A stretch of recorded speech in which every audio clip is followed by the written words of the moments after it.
Well, welcome to another episode of the Grazing Sheep Podcast. I'm your host, Big Tom Perkins, along with Dr. Cameron Meyerly.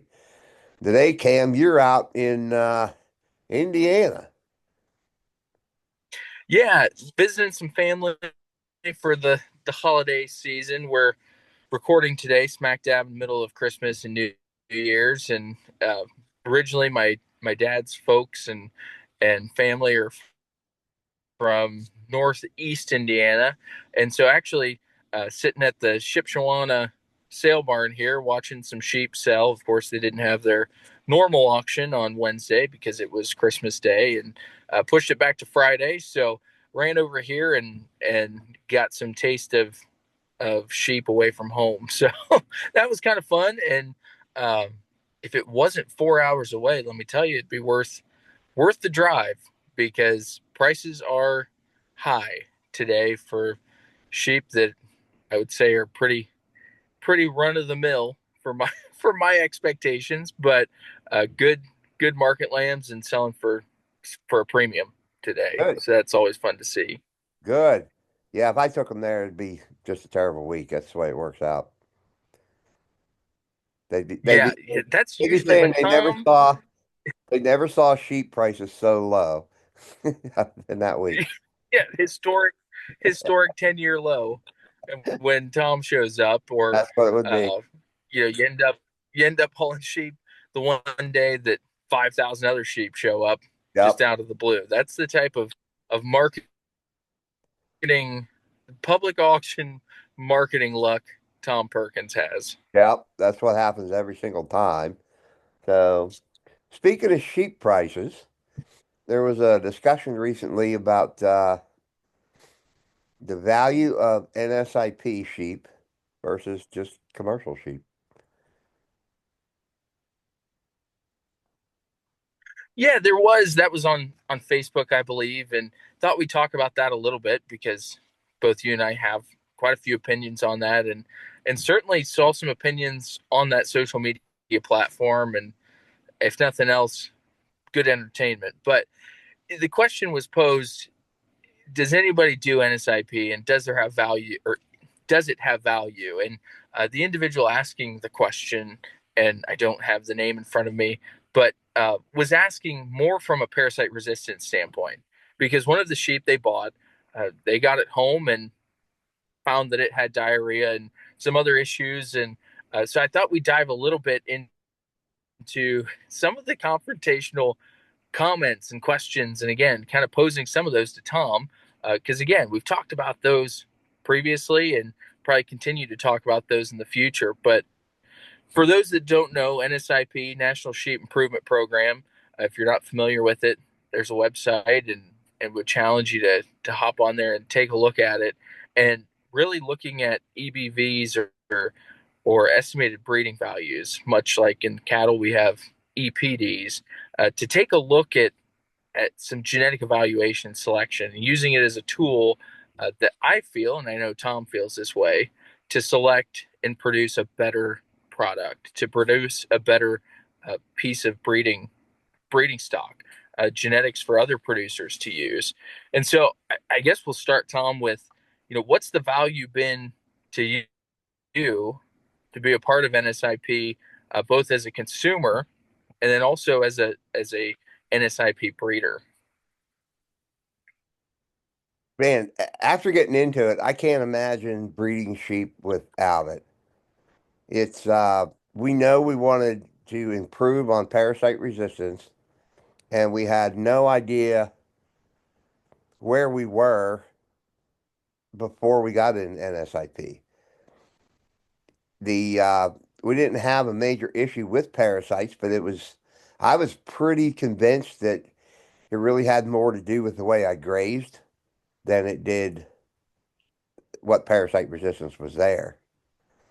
And it wasn't long after I got into this that the research started to come out that parasite resistance in sheep just isn't about necessarily about parasite resistance. We know if you go back and listen to some of the episodes with Dr. Scott Baldridge, we know that those sheep just tend to end up being healthier sheep just because they've got that immune response to them. And so we were, really happy that we had those tools to be able to measure that. And I think it's worth its weight in gold. I truly do. I wouldn't, at this point, I would not buy a ewe or a ram that didn't have NSIP numbers behind it to let me know that what I'd be buying is, what they're say they're selling. And just because they're in NSIP doesn't mean they're good sheep. Yeah, and really from the right, right, and I think that's a huge point. From the standpoint of some security, some insurance on Yeah. buying that breeding stock, and especially those rams that are coming in. I think that's something too that we get a little caught up on new producers, or everybody needs to be a part of it. And I voiced this numerous places that no, not everybody needs to collect the data to do it, or be involved in that level. But certainly purchasing livestock that have those EBVs and have some value tied to their genetics makes a lot of sense, and I think for producers big and small offers a level of security. I'm not going to say it's a guarantee, but it's better than not having them at all. And one of the things that came up in comment there, just based on previous experience of other breeders, they don't understand how you could select a sheep uh, with numbers or through that numeric process, and people 100 years ago weren't doing that and seemed to get along just fine. Yeah, is this something for you in your operation? You started with sheep that didn't have EBVs, and I guess what was the biggest difference you've seen from that point to where you're at now? I just feel better about the overall flock. The I got into the Katahdins with the idea I wanted to be able to sell breeding stock, and we sell a good bit of breeding stock, and but I didn't feel like I had any confidence in what I was telling people. You tell somebody, oh, this lamb grew really well, and in the back of your mind, you're thinking, well, did it grow well because it was a single? Did it grow well? Was it just luck? Was it breeding? What was it? And you don't really know. Did the others just not grow well? This one just happened to. But when you start collecting that data, it just makes all the difference in the world. We knew we wanted to push heavily towards parasite resistance. We knew we wanted to have good growthy lambs and that didn't top out as great big huge giant sheep at the end. And I don't know how you do all that if you don't collect the data. But if I was just running commercial sheep, I would still bring in an NSIP ram because I would want parasite resistance in those lambs, even though I was just maybe going to sell the vast majority of those at a livestock market somewhere. But if they don't have any parasite resistance and they're dying from parasites left and right, then what's the point of raising them? And I'd want to know too what kind of growth I can expect out of those rams or out of those lambs, I guess. And you can find all that by buying, or looking at NSIP rams. Yeah, and I think too, you'd mentioned going outside of NSIP to maybe find some outcrosses, and just the lack of comfort you have in doing that, or just finding a ram that you say, "Wow, you're an exceptional specimen. I'd love to try you out, but I don't know necessarily what I'm buying." Because as we've mentioned previously, a lot of what you see that day in that ram selection is based on environment, and depending on heritability of what those traits are, there could be a lot controlled by environment, specifically nutrition. And so, did your lambs get to that weight that they're at today because you do a really good job at rotating pastures? Maybe we supplement some feed, or is it truly the genetic merit when we're comparing one individual to the other? And so that I think has a lot of value from a cross flock evaluation and looking looking at the true genetic merit and trying to evaluate that. And again, they're estimates, as you mentioned. They're not a guarantee. But one of the things that I think has a lot of potential and what we've looked at is bringing in some rams from flocks that are not in the program and actually looking at their progeny in a contemporary group. So they'll lamb next to those lambs will lamb next to our lambs that are out of proven rams that we have a pretty high accuracy and we know kind of what to expect on their EBVs and their performance. If we find an outlier that all of a sudden has lambs that exceed and just meet our expectations, exceed our expectations against lambs that are out of rams that we know what to expect, we can validate those numbers pretty quickly in the Mhm. system that we're trying to develop. The other aspect of it, and for the individual selling rams into an NSIP flock that they may be a little scared of, is for so long I've touted that I've been raising really good sheep, and our rams are the best, and you can't beat them. And then all of a sudden, they're producing lambs in a contemporary group where they're kind of lackluster in the Yep. environment in which that other producer is raising those. Um, to me, it has a lot of value to see that. And when I see that, I say, okay, maybe I don't want to breed the whole flock to this sheep because I'm not getting the performance out of lambs that I was expecting. And all of a sudden, environment plays a much larger role in the development of those lambs from where I got that ram from. So, those are things that play a huge part in our genetic selection side of it. And you're spending a lot of money on these rams, and you should most of the time. I like to have a little bit more confidence in what I'm paying for. So, in terms of, I guess, your evaluation of NSIP and the EBVs, I guess where do you see in the future where do you see it taking your flock in the future? I think it'll just continue to improve the flock. Um, we're getting really close to where we'd like to be with parasite resistance. We feel like we could always do a little more improvement on, well, we always like to have more weight gain. I don't know that we'll ever top out with that. We're always looking, any more weight gain you can get's good, as long as that doesn't continue all the way through to adult size. I don't want, I mean, I'd love to have 10-pound heavier lambs every year, but I don't want 10-pound heavier adult ewes every year. We definitely want those Mm, to level out. And just a few other things, just tweaking here and there and see what else we can do. It's kind of fun now because now we have good enough rams coming out of our own ewes that I used a ram this year that was out of one of my ewes, as opposed to breeding him or going out and buying another ram just to breed this handful that we had left. But it'll be interesting to see what those do. So I don't know. I can't see it yeah, ever. and I think I can't see it ever actually stopping. There's always going to be room for improvement. yeah, and I think Tom's a great example too. We talked ram selection there a little bit. What's fun for me is I go back to when I first met Tom working at Penn State doing extension stuff, and uh, sitting down with him at the kitchen table, going over. We went out and saw sheep first.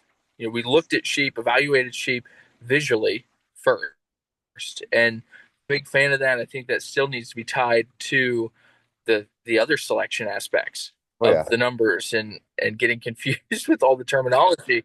But it's still very important. Um, but we went out and looked at sheep, phenomenal grass based sheep, and uh, was just really impressed. And then we go inside and we look at EBVs, and Tom's like, "Oh, here's one that's pretty good, and here's another one that's pretty good," and uh, had looked through plenty of data at that point. It's like, yeah, there's one or two on here that stand out, and the rest are pretty mediocre. And I don't feel bad saying that to Tom today That's because what I get excited about is he's utilized those.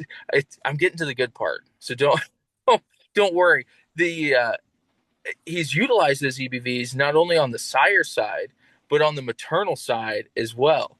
To the point we're having a discussion the other day and talking about his 2025 lamb crop, and all of a sudden, those one or two exceptional individuals or standouts, 3 years ago, um, are nowhere to be found in his 2025 lamb crop, and the standouts 3 years ago all of a sudden are bottom of the barrel sheep Yeah. that's in his flock today. And so that to me is a kind of a testament to the power of what it can do. Not only on the sire side, you've got two avenues of selection, and we've heard before.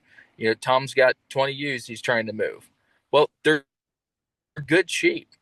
They're just not elite for his program right now. And so to see kind of this dual selection process that is occurring on your farm, again, is a testament. Figured why we'd bring it up today, because does it have value? Yes. Is it the end all be all in breeding sheep?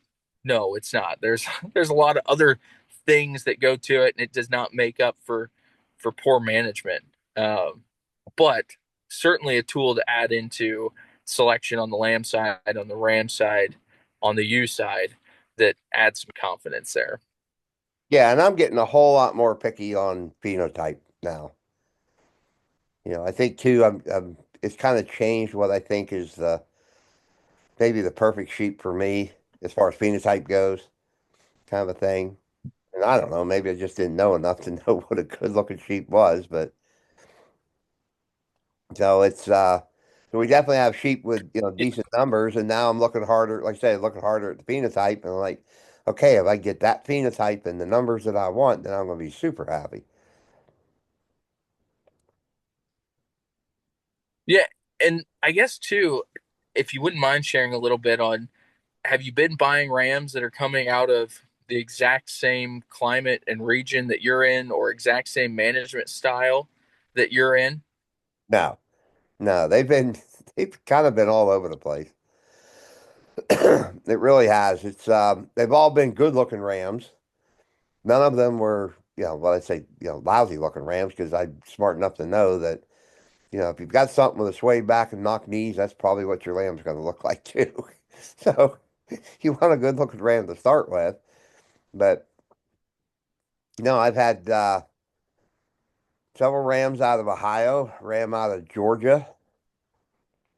They've been kind of all over the place. And I don't know that any of these have been, Arkansas. yeah, a couple rams out of Arkansas. I forgot about those. So none of these have been geographically the same as what my flock is. None of these have been. I don't think any of these have been in a pasture-based system the way I do it. I think they've all been on pasture, just not heavily rotated and as intensively rotated as mine have. But they've all done well. Now I don't put those rams out on pastures. I got too much money in them to chance anything happening to them. So they stay inside Right, right. under lock and key, where I can keep an eye on them Yeah. all. It, right. Yeah, and that's not to say that environment doesn't play a part into selection. And what Tom mentioned there, I think, is a key point of, uh, they're functioning in those genetics are functioning in a grass based operation, may not be right down the road, but they're operating in a similar fashion. There's going to be, I think, if we were to sit down and compare, a direct comparison of management, I think they're going to be pretty different, quite different than what we would think they would be. But he's not pulling sheep out of a confinement system, dry lot 365, and saying, okay, I'm expecting to see these same gains on forage is what the raw data Yeah. shows us in the feedlot. Um, and that's where the value of those EBVs can also come into play with kind of hedging your bets on what you're getting. But yeah, it's a confrontational issue, and I found it quite entertaining to uh, did I gathered some enjoyment from reading through those, and it's just interesting to me, just the mindset of if it's not for you, it's not for you, but let's put it down when it's not for you. Yeah. Um, Instead of just saying, do your own thing, I'll do mine, and we can all coexist. Well, I think a lot of people don't understand what NSIP is. I hear all the time, well, people could cheat on their numbers. Well, I suppose you can if that's what you want to do, that you're not really gaining anything by doing it. Your your NSIP generates their numbers from lambs that are in a contemporary group. And those lambs are only competing against each other, and in that same they compete against each other in that same contemporary group their entire lives. So it doesn't do a bit of good to cheat. I don't know how you would think you'd ever get ahead by doing it, because it won't, it's not going And to I one lamb suppose excel over another. It just isn't going to happen. and I suppose too the mindset thinking that if I put in all of this false data, my sheep will sell better than somebody else's. And it goes back to the idea of it's a competition, which it very much is not a competition. What we just talked about with Tom's selection internally in his U flock, when you're fudging the numbers, you're not generating real evaluations of your Right. flock. Tom can't make those calling decisions if he's cheating on his numbers because all of a sudden he's keeping sheep with no premise, Yeah. with a fake fake value, and all of a sudden he's right back. Why pay the money to be right back to where you were before, just picking sheep that are having twins and easy keeping? Um, that's the part of it that it's like, I suppose if you're in the mindset of I'm doing this to sell sheep and I want rams that are going to compete, um, I want to have access to sales and compete against sheep that I don't think look as good as what maybe some other NSIP sheep are. Um, and that brings us kind of into another point of some of that discussion was grass based or grass fed lamb. And what's your opinion on if I want to go out and find grass fed lamb and grass fed rams that are performing, should I find one that's thin and doesn't look as good as the corn fed ram sitting in the pen next to it? No, I don't know. Yeah, it's like say the first time I was exposed to the negative side, I guess, of grass-fed lambs, I was at an auction. Now, I'm not going to say the guy's names. I don't want to throw him under the bus, but his lambs didn't look very good. And everybody there said, oh, well, that's because they're grass-fed lambs. And I'm looking at these things and thinking, mine don't look like that. And I came home from that auction and I drove straight past my house, right out the lane, right out to those lambs, and got out of the car and looked down and like, no, mine don't look like that. Like grass-fed lambs don't have to be these puny, pot-bellied little sheep that people always want to say they are. You've got to find the genetics that work, and you have to do a good job of grazing, I guess, too. The but there's plenty of sheep out there that'll work really well in the grass-fed system. Now, what I would, and you could probably take my sheep and put them in a system where maybe you don't graze near as well, but you feed a lot of grain. I would think mine would do really well in that situation as well. But I'd really be afraid to take sheep from somewhere where they feed a lot of grain. And I'm going to tell you right now, if you're feeding sheep a half pound of grain per day, that's a lot of crutches that are holding those sheep up. You may not think that's a lot of grain, but compared to all the bigger those sheep are, I think it's a lot. But if you take something from a grass-fed or a grain-fed system, and even if they're only feeding them a half pound a day, and you all of a sudden expect them to just to be able to live on grass, there's a good possibility that they're not going to be able to do it. I go to some of these sales and I see some sheep that are just crazy fat, and you can't tell me they're not grain fed. because they've got just excess fat on them. And that's where you have to really be careful. It's just like saying, yeah, they're all grass fed because they've all been on pasture. Unless they're total confinement, yeah, I guess they're grass fed, but just because they ate some grass. But there's a major difference between, a grass-based system where they're very rarely ever going to get any kind of grain as compared to one where they're just always have grain available for them. I've been to guys' places where they talk about their grazing system and their grass-based system, and yet there's feeders sitting out in their pasture fields full of grain. You're thinking that's not. It's just not my idea Right, of what right. grass-fed Well, is. and I think that's a great right, right, and I think that's a great point on the evaluating animals, day of sale. You go to pick up, and I think especially when we're at a sale or an online sale, and uh, I think it was Dr. Greiner who had said we were, I think, looking at the um, either the Virginia Tech Ram test sale or maybe that was previously talking about some online sale lots. The discussion was everybody wants to buy a trim Ram at a sale. Everybody wants a lean, mean, not necessarily mean, but a lean Ram ready to go, ready to breed until it's time to evaluate them at a sale. And all of a sudden, that fat is a beautiful color. Oh And, yeah, and we need to have it on there. And that's, I don't know who said it first, but Andrew Weaver likes to throw that one out at sales. Fat's a beautiful color. And those ones that carry, the sheep that carry some extra finish, uh, some trim on those, they'll sell better oh than yeah, a lot of the others. And we've talked about that quite a bit. yep. That's why I've had so many wives, just because I've got that extra fat.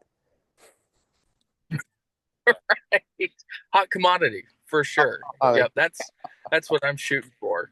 That yeah, is what I'm shooting for now. yeah. You do want, The the body, not the wives. So yeah, you do want your, yeah.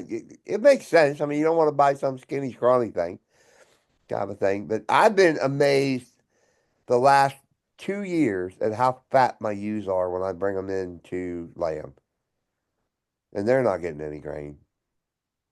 It just takes years of genetics and years of those, I think epigenetics as well. Those sheep being raised in that same system.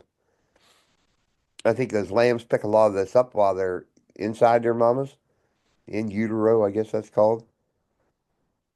Those sheep are out there grazing, and that gets set in those yep. lambs. So those lambs know what they're when they run across that same plant, they know to grab it. But it's like I said, I've been I've been to quite a few places where they say, "Oh yeah, we're a grass-based system," and those things are so fat. You're like, I don't know. I think there's a lot of grain being fed there. Yeah. And, So is there a difference to you from calling something a grass based system and calling something a grass fed system, and without getting too far into the rabbit hole of marketing and kind of false advertising, I, can you define those two terms and what they mean to you, and is one better than the other? well, I guess a grass-based system, almost everybody's in a grass-based system unless you're in total confinement. And I think grass-fed, I think there's a difference too between grass-fed and grass-finished. Because I am not opposed to. Mm, I've got lambs that I know I'm going to sell. It's like Mount Hope, just a regular auction. I'm not opposed to bringing those in a month before they're going to go and feeding them a little corn, put a little more finish on them to hopefully get a little better price when I go to sell them. But I don't stand there in front of the auctioneer and say, these are grass-fed sheep either. They're just strictly going on site kind of thing. And when I do sell ewes, I do tell people that, they'll get some grain before I breed them and they'll get some grain before they lay them. But yeah, there is a difference in those systems, and you really need to go to somebody's place and you really need to look around and really talk to them and see what they do, see how they're managing those sheep. And it's just like, I've been to sales where they've got NSIP sheep there, but they don't have any fecal numbers. They never pull any fecal data. And to me, that's just like buying sheep that don't have any numbers. You don't if parasite resistance is important to you, then those sheep don't have to me, they don't have any value to me, I guess is what I'm saying. I was gonna say they don't have any value, but they have value, but just not to me. Yeah, that's an important part of our system, and I need to know that. I need to know what that is. Yeah, that's one of your critical selection pieces. Yep. Yep. We want to keep that parasite resistance as high or as low, I guess technically, as we can. And without going, overboard. We don't need negative 100 sheep. It'd be fun to have them, but I don't need them. I think if I could stay in that negative 70 to 80 range, I think I'm fine. I don't seem to have much of an issue with that. But yeah, I've been to sales where there's NSIP sheep there, but I go back through and look and there's no fecal data, then I'm not interested. Because to me, that's just too Mm. much of a shot in the dark. I don't know what I'm gonna end up with. And again, you're in a sale like that, you don't know, is this a grass-fed system or are they holding them up with grain? And therefore, they don't need to have the fecal egg data because they're working through it with nutrition. I don't know.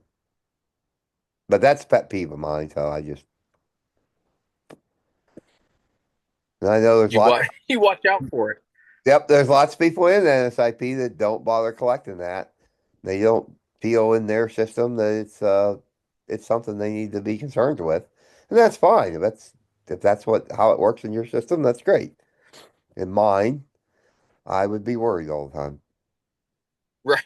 Right. And it's bad enough how it is right now. And you've been making strides of progress here over the last, number of years. And it's still stressful when it comes time to try to pull some of those samples. And I understand why individuals don't pull that data. I think from a commercial production standpoint, it would be there's no point. It would Yeah, take too much time for me to pull fecal data. Uh, but I do want parasite resistance in my ewes. I want it in my lambs, and so that's one of our primary selection categories when it comes to finding rams that are going to work on our commercial ewes. yeah, And to your point, if you need ewes that are going to go out and graze, and I think we talked a little bit the Q&A stuff last week on sometimes those ewes have to go out and graze stuff that we're not super happy about, a little faster rotation than ideal. And I want the hands-off management aspect of pushing those sheep in an environment that forage meets needs, and I don't have to worry to the same extent with that parasite resistance going into those ewes that I would with some of our other breeds and sheep that have an unknown background on it.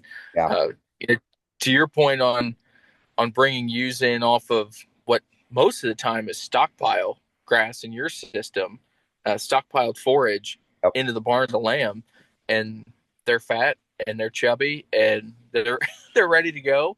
They're healthy ewes because they've been out exercising. It's a perfect situation, and it's something that we certainly get excited about. So, yeah, it's been fun to chat a little bit on the value of NSIP, and I know it's not for everybody. I think there are enough sheep that you can find and select for animals that fit your system, both phenotypically and on the EBV side of things.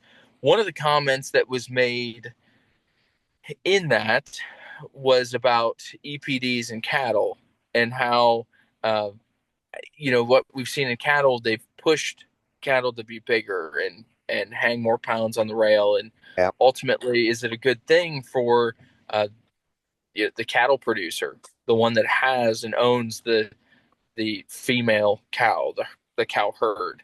yep, Uh, and that's something too. It goes back to selection on your end.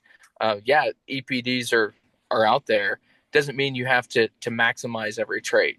We need to optimize. And to your point, I want lambs that are heavier next year than what they were this year. Yep. And I want my ewes to stay the same size. So Yep. some of that's environment and how we tweak and manage nutrition. Um, and then how can we adapt those genetics into those animals to give us that early growth and maybe keep our mature weights in check. So it's a tool, and that's all you can use it as. That's exactly it.